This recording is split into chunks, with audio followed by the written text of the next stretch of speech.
Bonjour Sylvie, Bonjour Françoise, je suis ravie de t'avoir avec moi aujourd'hui. merci beaucoup pour l'invitation. Merci à toi.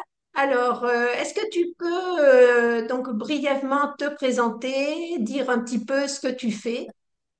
Mhm. Alors, je m'appelle donc Sylvie Thierry, j'ai 50 ans, je suis maman de trois enfants et aujourd'hui j'ai la chance d'enseigner la méditation de Tangram dans le Loiret, à côté d'Orléans. D'accord, très bien. Et donc, est-ce que tu peux me dire donc les personnes qui viennent te voir en cours, donc tu donnes des cours sur la région d'Orléans, les personnes qui viennent te voir, qu'est-ce qui les amène à la méditation? D'une Alors, je pense manière que générale, pourquoi elle commence à suivre les cours. donc il y a des personnes qui vont venir par la curiosité et de la connaissance, mais les trois quarts des gens, je pense que c'est suite à l'observation de leur vie et du rythme de vie. C'est-à-dire qu'ils observent que le rythme va très vite, ils observent que la pression extérieure est grandissante ou du moins très présente, et ils observent aussi qu'ils font de leur mieux, mais qu'ils perdent un petit peu pied. Je pense qu'ils ont une bonne compréhension de ce qui se passe, à savoir que bah, c'est un petit peu comme dans le sport. Le match, il est comme il est. Et nous, il faut qu'on apprenne juste à recevoir les balles de façon différente et à transformer le match de façon à y être bien. Voilà, c'est ça. Donc, je pense que c'est ça, c'est cette observation qui fait qu'ils ont compris qu'ils n'arriveraient pas à changer le monde extérieur et qu'il fallait qu'ils changent leur façon de fonctionner avec ce qui existait pour ne pas se perdre. D'accord. Donc, en quelque sorte, ils viennent changer leur monde intérieur. Oui, voilà. Tout en restant véritablement dans la vie incarnée. La méditation, et Oui. surtout la méditation tangram, c'est vraiment apprendre à vivre en équilibre entre son monde intérieur, son monde spirituel, ce que je veux vraiment me retrouver, etc. Et le monde incarné, puisque la vie, c'est aussi la famille, les enfants, le travail, et qu'il faut y être bien aussi. Oui, je pense que tu as vraiment employé le mot juste en parlant d'un véritable équilibre. Voilà. Hein. Quoi de mieux qu'une vie équilibrée? Voilà, c'est ça. Et ça s'apprend parce que nos schémas éducatifs et occidentaux nous ont appris beaucoup de choses, mais peut-être pas tout. Donc, les personnes viennent te voir, viennent prendre des cours. Et est-ce que tu peux nous expliquer pour toi en quoi il est indispensable de commencer à méditer avec des bases solides? Parce qu'on voit tout Alors, un tas de choses sur la méditation. Il y a des personnes qui essayent de méditer par elles-mêmes, mais mm, voilà, les personnes ressentent le besoin de venir en cours. oui. Alors justement parce qu'elles ont peut-être expérimenté autre chose, donc n'hésitez pas à expérimenter les méditations guidées, etc. On est nombreux à avoir commencé par là. La chose que vous observerez peut-être, c'est que de retour justement dans votre vie incarnée, c'est-à-dire au travail en famille, vous n'avez peut-être pas les outils. Vous avez les outils à partir du moment où vous avez les oreillettes sur les oreilles, mais dans la vie quotidienne, vous n'avez pas les outils. La méditation tangram, elle va permettre déjà de travailler souvent en groupe, ça va permettre de ne pas se décourager. Elle va donner une méthode pas à pas, donc ça aussi, ça va permettre de ne pas se décourager et ça va permettre une progression vers une autre façon d'envisager les choses. Donc, ça donne une méthode. Et pour les personnes qui sont hésitantes ou qui savent, des fois on a un petit peu des a priori sur comment peut se dérouler un cours de méditation. Il y a des personnes qui pensent voilà, que l'on passe longtemps à méditer, elles hésitent. Est-ce que tu peux expliquer un petit peu comment se déroule un cours pour qu'en quelque sorte un petit peu démystifier des idées que l'on peut avoir à ce sujet? Alors déjà, la méditation, c'est pour tous, de 16 à 140 ans, pas de problème. Si on ne sait pas faire le lotus, ce n'est pas très grave. On peut méditer dans d'autres positions qu'on apprend ensemble, la position birmane, la position du demi-lotus. On peut même méditer sur une chaise. Donc vraiment, quelle que soit sa condition physique, il n'y a rien qui arrête. Ensuite, la méditation tangram, c'est une démarche spirituelle. Donc une étude de comment on fonctionne, comment la société fonctionne, et aussi une étude de l'esprit de la méditation. Qu'est-ce que c'est que l'impermanence, l'interdépendance, etc., etc.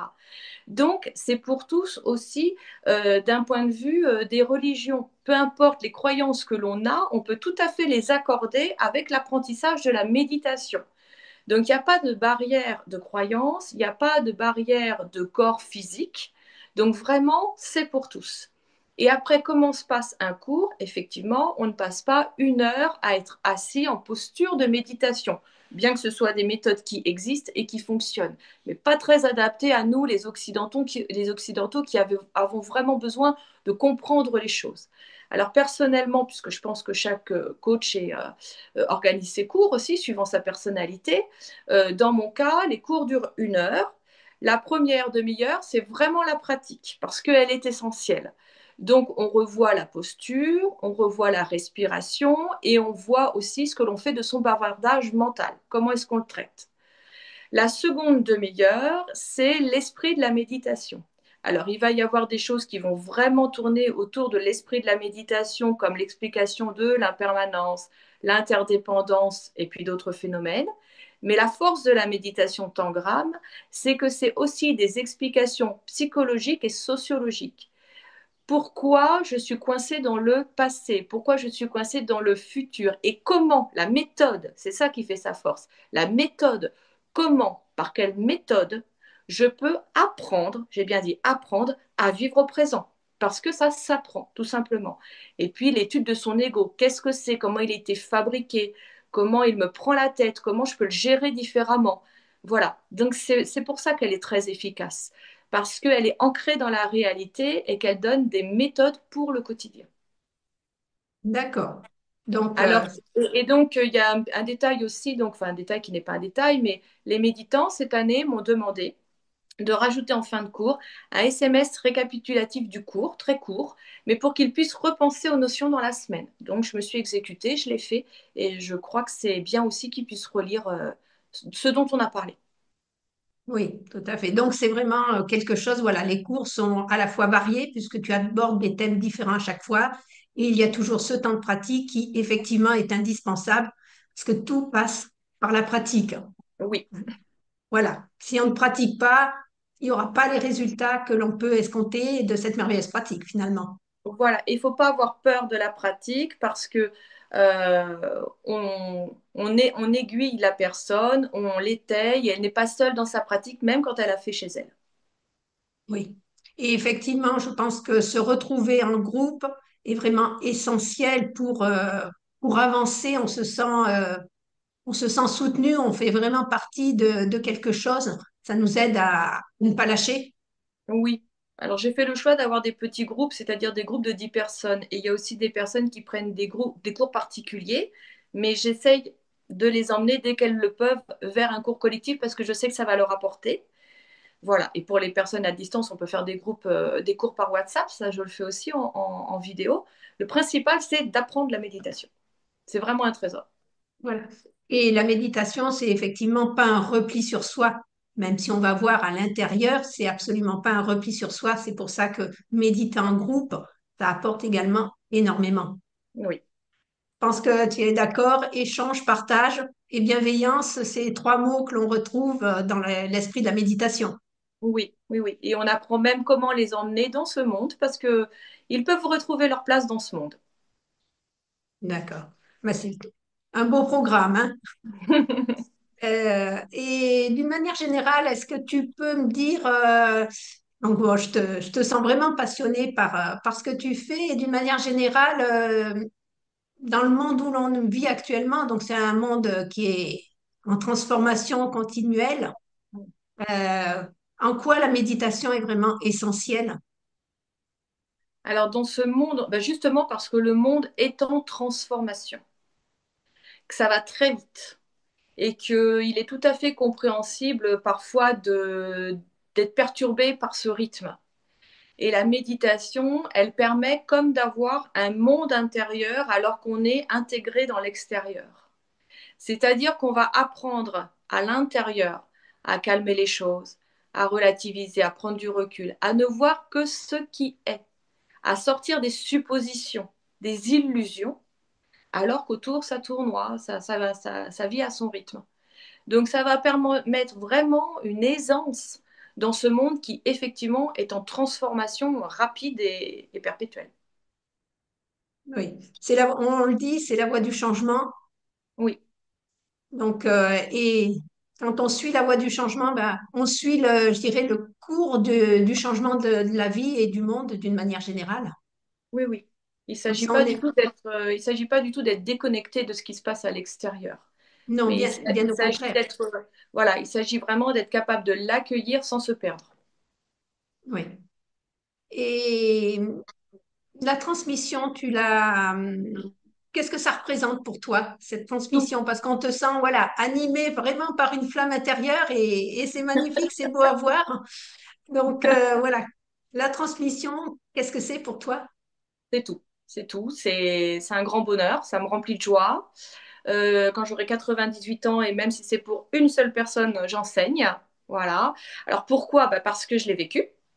Parce que voilà, je suis passée par des étapes, alors très rapidement par deux burn-out. J'ai rien compris au premier, bah, j'ai compris au deuxième. Et j'ai découvert la méditation et j'ai surtout découvert Christophe Lorette et sa méthode. Et j'ai beaucoup de gratitude pour Christophe et la méthode qu'il a créée, parce que, et je suis même émue, parce que j'ai une vie avant et après la méditation. Donc, enfin, tellement impressionnée de voir ma transformation sans me déconnecter du tout, ni de ma famille, ni de mon travail, mais justement en étant plus en équilibre avec ma famille, mon travail, etc. Impressionnée par cette transformation en si peu de temps finalement, en un an, les choses changent beaucoup, même déjà dès la première année. Quand il a été proposé de l'enseigner, je me suis dit, mais bien sûr, il ne faut pas garder ça pour soi, c'est pas possible, il faut qu'on soit un maximum à l'enseigner. Ça s'apprend, c'est abordable pour tout le monde, c'est juste une question d'apprendre, c'est juste ça. C'est juste parce qu'on ne sait pas faire. Oui, et effectivement, c'est la transmission pour moi-même, transmettre la méditation, c'est quelque chose qui nous enrichit Mmh. énormément. Et de voir tous nos élèves évoluer également, se transformer, c'est un véritable bonheur, hein. Je pense que voilà, s'il y avait une chose la plus importante, c'est celle-ci, c'est voir Oui. l'évolution des personnes que l'on accompagne. Oui, c'est ça. Alors, je suis toujours étonnée. À chaque fois qu'il y a un méditant qui me dit, bah, tiens, j'ai rencontré telle situation. Avant, j'aurais réagi comme ça. Et bah, tu vois, là, je suis contente parce que au lieu de réagir, j'ai agi. Et j'ai agi vraiment comme moi, j'avais envie d'agir, quoi. Et même si je sais que ça marche, et c'est certain que ça marche, j'ai aucun doute pour l'avoir vécu, je suis toujours épatée, je suis toujours étonnée, je suis toujours, voilà, je me dis, c'est quand même formidable.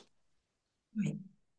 Et effectivement, je crois que tu l'as dit, plus on sera nombreux à aller vers ça, plus on fera de la méditation un art de vivre, comme on dit au quotidien, plus le monde s'en trouvera bien mieux.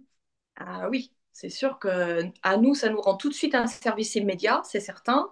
Mais on voit déjà après, au niveau de notre famille, de nos amis, etc., qu'on est beaucoup plus en équilibre avec eux. Voilà, mon mari est le premier à me dire tu ne lâches jamais ton zafou, hein, on est d'accord. Voilà. Euh, oui, on voit bien que même pour les personnes qui ne méditent pas autour de nous, ça résonne en étoile. Oui, c'est ça. C'est qu'on se transforme intérieurement, mais il y a effectivement autour de nous, tout change aussi. Oui. Hein, l'harmonie qu'on peut gagner en soi-même, on la voit se diffuser tout autour de nous. Ah oui, on a des rapports qui sont différents et bien plus équilibrés avec nos proches. Eh bien, écoute, merci pour ton intervention, merci pour ta présence, Sylvie. Hein, ça a Merci à été un toi. grand, grand plaisir. Donc, je te souhaite encore une belle continuation dans ton enseignement. Hein. Merci. Et puis, bon, nous aurons peut-être l'occasion de nous revoir et de refaire d'approfondir un petit peu tout ça parce que tu as évoqué plein de choses, ce qui est les concepts, l'ego. Donc, petit à petit, on va aller plus en profondeur dans tout ça de manière à apporter le maximum aux personnes qui nous écoutent. Donc, merci à toi. Merci. Puis surtout, chacun, chacune, n'hésitez pas à méditer.